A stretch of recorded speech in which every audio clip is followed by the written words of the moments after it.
Isang mapagpalang araw po sa ating lahat. Ako si Godfrey Quizon and this is my devotion for today, May 17. And the topic po natin for today is, kung si Kristo nga ay nagpakumbaba, ikaw pa kaya?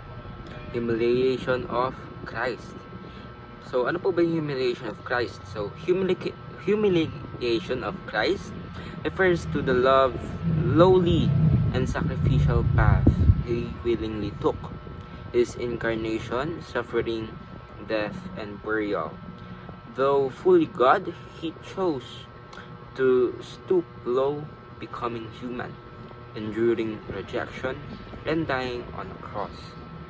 He did this not because He had to, but because He loved us. His humiliation is not defeat, it is the very road to our salvation. Through His suffering, we find peace. Through His death, we find life. So, ano po ba yung ibig sabihin po ng humiliation ng ating Panginoon?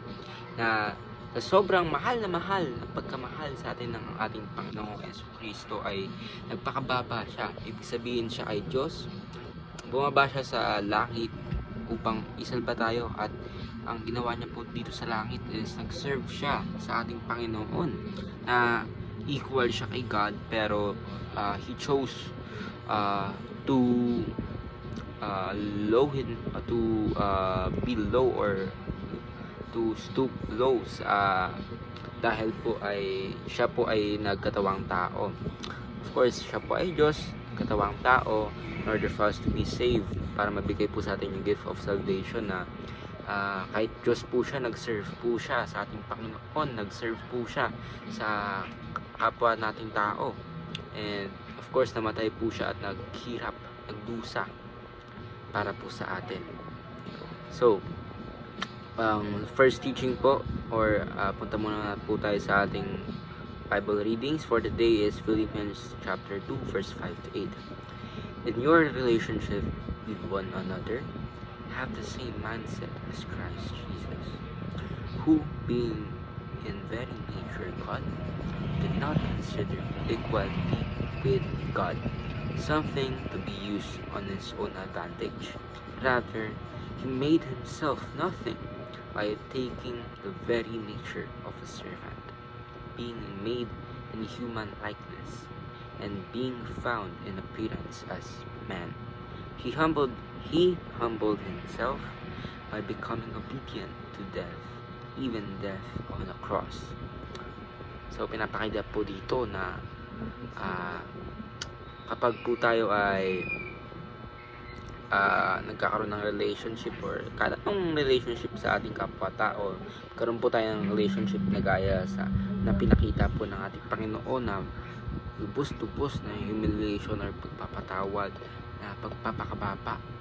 Dahil kung sino po ay ang nagpapakababa ay tinataas ng ating Panginoon, na don't be boastful, huwag kang mag-angat, huwag kang magkaroon ng pride of life na binibigay po ni Satan sa atin. Pero no, let us bow down ourselves, or let us stoop low like our Lord and Savior Jesus Christ did.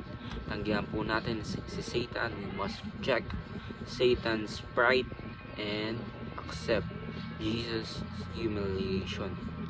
So, teaching po for the day is, Christ, the supreme leader of Christians, humbled Himself, kagaya ng sinabi po kanina. And second teaching is, Christians should be the most humble people in the world, kasi nga po tayo po ang nakakalam ng salita ng ating Panginoon, na dapat po tayo ay magpapakababa gaya ng ginawa po ng ating Panginoong Jesucristo.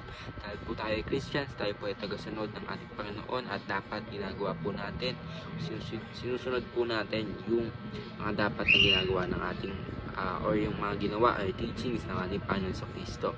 And lastly, Christ's humility serves as the model of Christians must follow, kasi pakababa nga po ng ating Panginoon in order for us to have a good role model, a perfect role model sa kung paano po patakbuhin yung buhay, or paano mamuhay dito sa mundo. And of course, that is to follow what God has planned us to to do is to spread the gospel and to work hard or uh, to gain or to establish a deep relationship sa ating Panginoon. So, alam po, ako si Godfrey Quizon and this is my devotion for today, May 17. Sana po ay marami kayong natutunan. Ayun lang po, and God bless.